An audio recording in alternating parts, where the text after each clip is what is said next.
Sir ಇದ್ರ ಜೊತೆಗೆ sir ನೀವು ದೂರದಾರರಿದ್ದಾರೆ ಸ್ನೇಹ ಕೃಷ್ಣ ಅವ್ರನ್ನ ಯಾವಾಗಲೂ ಭೇಟಿಯಾಗಿದ್ರೆ ನೋಡಿದ್ರೆ ಸರ್ ಯಾರು? ಖಂಡಿತ ಅಲ್ಲ, ಈ ಸರಿ ಅವರು ಒಬ್ಬ ತಂದೆಯವ್ರ ಮೇಲೆ ದೂರ ಕೊಟ್ಟ ಮೇಲೇನೆ ಗೊತ್ತಾಗಿದ್ದು ಅಂತ ಒಬ್ಬ ವ್ಯಕ್ತಿ ಇದ್ದಾರೆ ಅಂತೇಳಿ. ಮೊದಲು ಅವ್ರ ಬಗ್ಗೆ ಏನೋ ಗೊತ್ತಿರಲಿಲ್ಲ? ಗೊತ್ತಿಲ್ಲ, ನಾನೇನು ಕೇಳ್ಕೊಂಡಿಲ್ಲ, ಅವ್ರ ಬಗ್ಗೆ ತಿಳ್ಕೊಂಡೇ ಇರಲಿಲ್ಲ. ಸರ್ ಇದ್ರ ಜೊತೆಗೆ ಸರ್ ಈ ಮೂಡಾಕ್ ಪ್ರಕರಣಕ್ಕೆ ಸಂಬಂಧಪಟ್ಟಂತೆ ಡೇ 1 ಇಂದ ಈವರೆಗೂ ಕೂಡ ರಾಜಕಾರಣ ಜಾಸ್ತಿ ಬರ್ತಿದೆ ಅಂತ ಅನಿಸ್ತಿದೆ ಸರ್ ನಿಮಗೆ?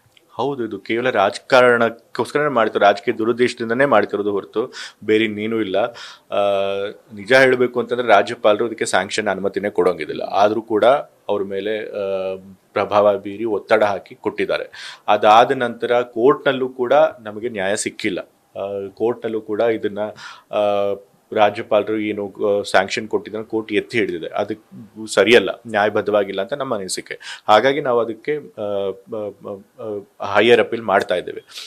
ಸೊ ಹಾಗಾಗಿ ಮತ್ತೆ ತನಿಖಾ ಸಂಸ್ಥೆಗಳು ಅಷ್ಟೇ ಕೂಡ, ತನಿಖಾ ಸಂಸ್ಥೆಗಳು ಇಡಿ ಅವ್ರನ್ನ ಕಳಿಸಿದ್ದಾರೆ. ಇಡಿ ಅವ್ರನ್ನ ಕಳಿಸಿ ಅವರು ಕೂಡ ಈ ಕೇಸ್ ಬಿಟ್ಟು ಬೇರೆ ಬೇರೆ ಏನೋ ತನಿಖೆ ಮಾಡಕ್ಕೆ ಹೋಗ್ತಿದ್ದಾರೆ. ಈ ಕೇಸಿಗೆ ಸಂಬಂಧನೇ ಇಲ್ಲದೆ ಇರೋರನ್ನ ಯಾರ್ಯಾರ ಮೇಲೋ ರೇಡ್ ಮಾಡ್ತಾ ಇದ್ದಾರೆ. ಸೊ ಹಾಗಾಗಿ ಅವ್ರ ಮೇಲೆ ತುಂಬಾ ಪ್ರಭಾವನೂ ಬೀಳ್ತಿದ್ದಾರೆ. ನನಗೆ ಗೊತ್ತಿರೋ ಮೂಲಗಳ ಪ್ರಕಾರ ಇಡಿ ಅವ್ರ ಮೇಲೂ ಕೂಡ ಪ್ರಭಾವ ಬೀರ್ತಾರೆ. ಹೇಗಾದ್ರೂ ಮಾಡಿ ಈ ಕೇಸ್ ಅಲ್ಲದೆ ಹೋದ್ರೂ ಪರವಾಗಿಲ್ಲ, ಬೇರೆ ಏನಾದ್ರೂ ಕೇಸ್ ಆದ್ರೂ ಇದ್ರೂ ಕೂಡ ಹೇಗಾದ್ರೂ ಮಾಡಿ ತಂದೆಯವ್ರ ಹೆಸರನ್ನ ತರುವಂತ ಪ್ರಯತ್ನ ಮಾಡಿ ಅವ್ರನ್ನ ಸಿಕ್ಕಾಕ್ಸುವಂತ ಕೆಲಸ ಮಾಡಿ ಅಂತ ಹೇಳಿ. ಬಟ್ ಅವ್ರು ಏನೇ ಮಾಡಿದ್ರು ಅಲ್ಟಿಮೇಟ್ಲಿ ನಮ್ಗೆ ಭಯ ಇಲ್ಲ, ಯಾಕೆಂದ್ರೆ ತಂದೆಯವ್ರು ಯಾವ್ದು ತಪ್ಪು ಮಾಡಿಲ್ಲ. ಸೊ ಅವ್ರು ಯಾವ ಕೇಸ್ನಲ್ಲೂ ಅವ್ರನ್ನ ಸಿಕ್ಸಾಕಾಗಲ್ಲ. ಅಂದರೆ ಸರ್ ಅಂದರೆ ನಾಳೆಗೆ CBI ವಿಚಾರಣೆ ಕೂಡ ಇದೆ ಸರ್. CBI ಕೊಡಬೇಕು ಅಂತೇಳಿ ಆಗ್ರಹ ಕೇಳಿ ಬರ್ತಾ ಇರೋದು ಸರ್. CBIಗೆ ಯಾಕೆ ಕೊಡಬೇಕು ಅಂತ ಯೋಚನೆ ಮಾಡ್ತಿದ್ದಾರೆ ಅಂತಂದ್ರೆ, ಯಾಕೆಂದ್ರೆ ಎಲ್ಲ ಕೇಂದ್ರ ತನಿಖಾ ಸಂಸ್ಥೆಗಳು ಕೂಡ ಇವತ್ತು ನಿಷ್ಪಕ್ಷಪಾತವಾಗಿ ಕೆಲಸ ಮಾಡ್ತಿಲ್ಲ. ಏನು ಕೇಂದ್ರ ಸರ್ಕಾರ ಹೇಳ್ತಾರೆ, ಅವರು ರಾಜಕೀಯ ಎದುರಾಳಿಗಳು ಯಾರಿರ್ತಾರೆ ಕೇಂದ್ರ ಸರ್ಕಾರದಲ್ಲಿ ಅಧಿಕಾರದಲ್ಲಿ ಪಕ್ಷದ ರಾಜಕೀಯ ಎದುರಾಳಿಗಳು ಯಾರಿರ್ತಾರೆ ಅವ್ರನ್ನ ಹಣಿಯೋದಕ್ಕೆ ಈ ಕೇಂದ್ರ ತನಿಖಾ ಸಂಸ್ಥೆಗಳನ್ನು ಉಪಯೋಗಿಸ್ಕೊಳ್ತಿದ್ದಾರೆ. ಮತ್ತೆ ಸುಮ್ಮನೆ ಸುಳ್ಳು ಏನಾದರೂ ಸುಳ್ಳು ಸಾಕ್ಷ್ಯ ಸೃಷ್ಟಿ ಮಾಡುವಂಥದ್ದು, ಸಿಕ್ಕಾಕ್ಸುವಂಥ ಆ ಕೆಲಸನ ಮಾಡ್ತಾ ಇದ್ದಾರೆ. ಇವತ್ತು ಬರೀ ಕರ್ನಾಟಕದಲ್ಲಿ ಮಾತ್ರ ಅಲ್ಲ, ಬೇರೆ ರಾಜ್ಯಗಳಲ್ಲೂ ಕೂಡ ಇದೇ ಕೆಲಸ ಮಾಡ್ತಿದೆ ಕೇಂದ್ರ ಸರ್ಕಾರ. ಅರವಿಂದ್ ಕೇಜ್ರಿವಾಲ್ ಅವ್ರಿಗೂ ಕೂಡ ಸುಮ್ಮನೆ ಇದೇ ರೀತಿ ಆರೋಪ ಹೊರಿಸಿ ಅವ್ರ ಮೇಲೆ 1 ವರ್ಷ ಜೈಲಿಗೆ ಹೋಗೋಂಗೆ ಮಾಡಿದ್ರು. ನಂತರ ಸುಪ್ರೀಂ ಕೋರ್ಟ್ ಯಾವುದೇ ಸಾಕ್ಷ್ಯ ಇಲ್ಲ ಅಂತೇಳಿ ಬೇಲ್ ಕೊಡ್ತು. ಹೇಮಂತ್ ಸೊರೇನ್ ಅವ್ರಿಗೂ ಕೂಡ ಅದೇ ರೀತಿ ಮಾಡಿದ್ರು.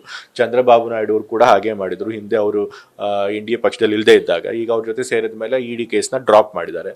ಸೊ ಹಾಗಾಗಿ ಯಾರ್ಯಾರು ಇವ್ರ ವಿರುದ್ಧ ಇರ್ತಾರೆ ಅವ್ರ ಮೇಲೆಲ್ಲ ಈ ರೀತಿ ತನಿಖಾ ಸಂಸ್ಥೆಗಳನ್ನ ಚೂ ಬಿಟ್ಟು ಸುಳ್ಳು ಅವ್ರನ್ನ ಸಿಕ್ಕಾಕ್ಸುವಂತ ಕೆಲಸ ಮಾಡ್ತಾರೆ. ಸೊ ಈ ಪ್ರಕರಣದಲ್ಲೂ ಅದೇ ರೀತಿ ಪ್ರಯತ್ನ ಮಾಡ್ತಾ ಇದ್ದಾರೆ.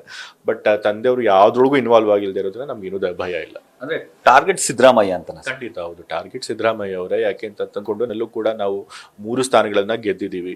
ಸೊ ಹಾಗಾಗಿ ಅವ್ರು ಇರೋ ತನಕ ಕಾಂಗ್ರೆಸ್ಗೆ, ನಮ್ಮ ಪಕ್ಷಕ್ಕೆ ಜನರ ಬೆಂಬಲ ಇರುತ್ತೆ. ಹಾಗಾಗಿ ಇವ್ರನ್ನ ಅಧಿಕಾರದಿಂದ ಇಳಿಸಿದ್ರೆ ಕಾಂಗ್ರೆಸ್ ಪಕ್ಷನ ದುರ್ಬಲ ಮಾಡ್ಬೋದು, ನಂತರ ಅವ್ರ ಅಧಿಕಾರಕ್ಕೆ ಬರ್ಬೋದು ಅನ್ನೋ ಒಂದು ದುರುದ್ದೇಶ ಇಟ್ಕೊಂಡು ಈ ಕೆಲಸ ಮಾಡ್ತಾರೆ. ಸರ್ ಮೊದಲೆಲ್ಲ ನಿಮ್ನು ಕೂಡ ಸಾಕಷ್ಟು ಟಾರ್ಗೆಟ್ ಮಾಡ್ತಿದ್ರು ಸರ್, ಯಾವುದೋ ಒಂದು ಆಡಿಯೋ ಇಟ್ಕೊಂಡು, ಯಾವುದೋ ಒಂದು ವಿಡಿಯೋ ಇಟ್ಕೊಂಡು ಸಾಕಷ್ಟು. ಸೊ ಹಾಗಾಗಿ ಯಾರ್ದಾದ್ರೂ ಚಾರಿತ್ರ್ಯ ಹನನ ಮಾಡಬೇಕು ಅಂತ ಪ್ರಯತ್ನ ಮಾಡ್ತಿರ್ತಾರೆ ಇವ್ರು ಅಷ್ಟೇ. ಏನೂ ಇಶ್ಯೂಸ್ ಇಲ್ಲದೆ ಇದ್ದಾಗ ಈ ರೀತಿ ಪರ್ಸನಲ್ ಅಟ್ಯಾಕ್ಗಳನ್ನ ಮಾಡ್ತಾರೆ. ಅದು ಯಾವುದೇ ಸಾಕ್ಷ್ಯಾಧಾರಗಳಿದೆ ಆರೋಪ ಮಾಡುವಂತ ಕೆಲಸ ಮಾಡ್ತಿರ್ತಾರೆ. ಸೊ ಅದೇ ಕೆಲಸ ಮಾಡ್ತಿದ್ರು. ಯಾಕಂದ್ರೆ ಏನಾದ್ರೂ ಒಂದು ಪ್ರಚಾರದಲ್ಲಿ ಇರಬೇಕು, ಇಶ್ಯೂ ಇರೋದನ್ನ ನಾನ್ ಇಶ್ಯೂನ ಇಶ್ಯೂ ಮಾಡಬೇಕು ಅಂತೇಳಿ. ಸೊ ಆ ಪ್ರಯತ್ನ ಮಾಡ್ತಿದ್ರು. ಬಟ್ ಅದಕ್ಕೆ ಹೆಚ್ಚು ಬೆಂಬಲ ಸಿಗದೆ ಮೇಲೆ ಈಗ ಅದು ಸುಮ್ಮನಾಗಿದ್ದಾರೆ. ನ್ಯೂಸ್ ಫಸ್ಟ್, ನಿರ್ಭೀತಿಯಿಂದ ನಿಮ್ಮ ಪರವಾಗಿ.